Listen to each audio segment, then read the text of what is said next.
be in to progress, and that's Yeah. shown on the pitch. He came back for pre-season, and I was injured, so I was watching the games. Me and Grant all sitting on the bench, going like, "This kid Yeah. is something." He was just Yeah. gliding past people, and the levels he was at earlier in the season, I was thinking we ain't going to keep this kid past Christmas. He was really he Mm, was flying. So yeah. There was all the possible. We were all thinking it as well. Like he's got to be off at some point. I know Raz loves playing for Tony. Mm, He's one of Tony's favourites, and Raz loves him. mm, And I'm happy he's stuck with Tony for these 2 years. I'm happy Raz found Tony.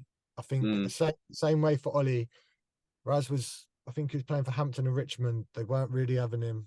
Um, and he come in with us on trial, and Tony saw something in him, and he said to us as a group this time, he said, "This is our man. He's gonna be the one for us." And mm. it takes balls for Tony to say that to the group, and Raz took it on really well, and he's made Raz's work rate over that summer and this season has put him in this position that which is why I think he will go on at some point in his career to play higher. If it's not now, he will definitely go on. Yeah. He's got the determination and the attitude for it. Yeah. Great lad as well. Really, really good. Really, really good. Really good in the dressing room. I Mm, can't speak highly enough of him as a person and his work rate, and on the pitch, obviously. that's great. I've just got another. Oh God, I just got another 10-minute timer. Yeah, that's great to hear, and yeah, I'm really hoping he stays for next season. But yeah, whatever happens, happens. Me too. Next question. We'll go on to these a bit quicker now. Why do you have to wear Speedos of a certain someone's face on your family holidays? That was quite. Yeah, that was one of the first questions I got. So That's because I put it in my group chat when you messaged me saying I'm going to do an Instagram thing. I put it in my group chat, boys, get your questions in, just joking around. One of my mates had put that in. Basically, what's happened is my brother-in-law, we've got a group, 5 of us in a group chat for golf, and we play together. And me being the competitive me, these boys all play like 4 or 5 times a week. They're playing yeah, like they've got all the gear. yeah, all the Like, time.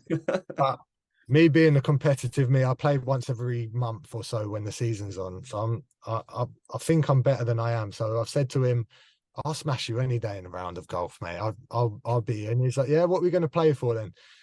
I'm not much of a gambler, so I didn't want to play for cash. I just said we're going on a golf holiday to Turkey early June, where we're all going away with all the families going.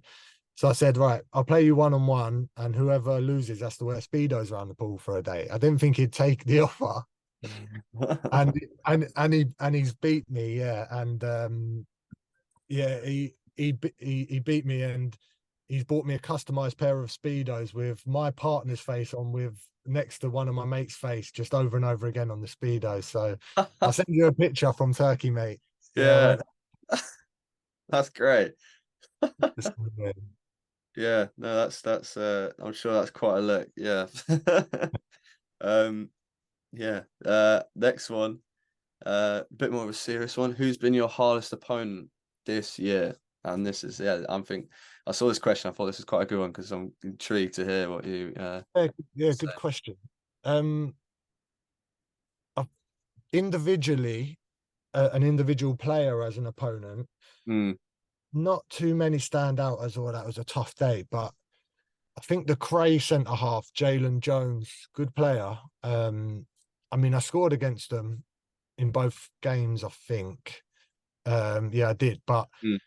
I came off the pitch both times with a black eye in both games. I, I, I had I had marks all over my ankles. He didn't give me a minute, a second anytime I got the ball. And Mm. he's big, he's strong, he's all elbows. Yeah, good player. But I just remember them games coming off the pitch like I've been in a boxing match, Yeah. like, and yeah, they're often the hardest ones to play against for me, where just defenders don't give me time, and he was on it both games. So yeah, credit to him. I Mm, think as a collective, like as a team, I think Averley, they've just gone up. Fair play to them. Yeah, yeah, fair I play. think I think they both of them games. I remember thinking I haven't had a touch in their box. Like I haven't had a shot. I scored a penalty in the home game against them, but both games they were very hard to play against in terms of breaking them down and getting chances. We didn't manage it in both games, so not many teams did that to us. Did that to us in both games. So I'd say Averley, mate. I'd say we struggled against them this season, and it shows because they went on a good run at the end of the season to get promoted. So Yeah, yeah, yeah. It's really impressive to see them do the double from last season and this season. It's been the sure. Conference South for the first time in their history. So yeah, I've all the teams I think that made the playoffs. Yeah, I think I'm quite not maybe not happy, but yeah, supportive of them going up. It's good to see. And so yeah, next question. Has the use of analytics helped your game at all? Um, well, I used to think it was a load of old codswallop, but um, since we've done it with Lewes, we're doing it properly. Mm, We do it properly, and they put the graphs together of all my running stats, and Vinesy came to me with this graph, and he said, "Look at this section. You scored in every one of these games." They give me a target of 9.5k to run every game. At the beginning of the season, I was like, "I've never run 9.5k in a game before. Like I don't." But all the games where I've hit over 9.5k this season, I've scored in. mm, And there was that patch I was telling you about earlier where I didn't score for 3 or 4 games and I wasn't playing well.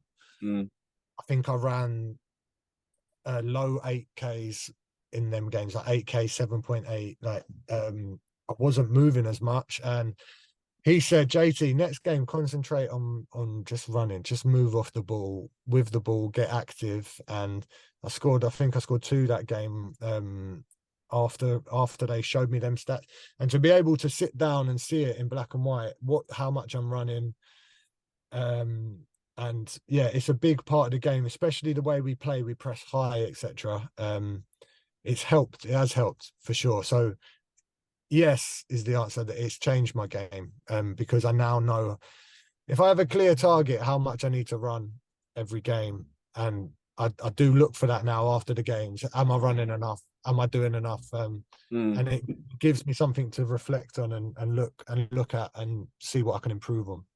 No, that's interesting. Yeah, I think as football continues to evolve, like analytics has become such a huge aspect of the game. So yeah, it's interesting to hear how it's how your experience of it at Lewes. Next question: what do you ask for at the Barbers? That was Well, from a Lewes fan, so my dad went he went grey at a young age, and I never thought I would. I was doing all right until I hit 26, 27, started getting a few greys, mm, and then 27, 28, the whole side of my hair goes grey now. So I go to I originally went to barbers. I was like, look, just do what you can, make me as least grey as you can, please, mate. And it's turned into getting this high skin fade up to here. So I mm. go all the way up to here. And then the top of my hair is still 60-40 brown to grey. So I'm hanging on. I'm in 5 years' time, I reckon I'll be a full silver fox like my dad. But yeah, the idea is get a high skin fade. And I did have like a racing line down here, which I got told to get rid of because I was getting too old. But Bradley Pritchard's 36, 37. He's got one still. So he's and they make you go faster, I think. So but I was yeah, gonna say that I started getting grey hairs when I was about 14. did you Yeah, yeah. I pulled it out once in class and I was like, oh my God. And then as I got older, like all my mates will, if they watch this, they'll be like, yeah, like since like the age of 16, I had like you pull my hair out, it'd just be loads of grey hairs. But the older I've really? got, they've gone. Really? So I don't know what's going on, but I need to use the same shampoo as you, I think, mate. yeah. I'm going the other Yeah. way. Yeah. I'll Yeah. What's the next one? We got a minute and a half. Let's do it. So I might just do one more and then I'll leave it at that. I think we'll leave it with opinions on Lewis's fan base. That was another question by a Lewis fan. Yeah, yeah, mega. Best fan base I've played for sure. For a number of reasons. I'd say when things aren't going our way, like individually or as a team, at other teams I've been at, you'd get a lot of negative feedback from fans. They'd be on the forum slagging you off or whatever, Mm, which is fine. That happens everywhere. But at Lewes, when we weren't doing well, it was so positive still. mm, We've got a group of fans that have been there a long time and are amazing. And then we've got a younger generation that are getting the songs going for the boys. It's unbelievable. The lads love it. Like yeah. you and your boys, brilliant, mate. Absolutely brilliant it is. And fan base is the best I've played for. I know we haven't got long, so let's just leave it there. It's Yeah. amazing. No, It's that's great to hear. and I feel the love. It's important for a striker to feel the love, and I Yeah. feel that from fans. Yeah, I think as fans we can tell as well that like the players receive it. You can tell when like goals are scored, like Gondo's jumping around, Oh, wailing, mate. Oh, he's something doing else, his isn't it? moves. Yeah. Yeah, that's great to hear. Hopefully everyone's enjoyed this. And thank you, Joe, for taking the time to do this. It's been great. Yeah.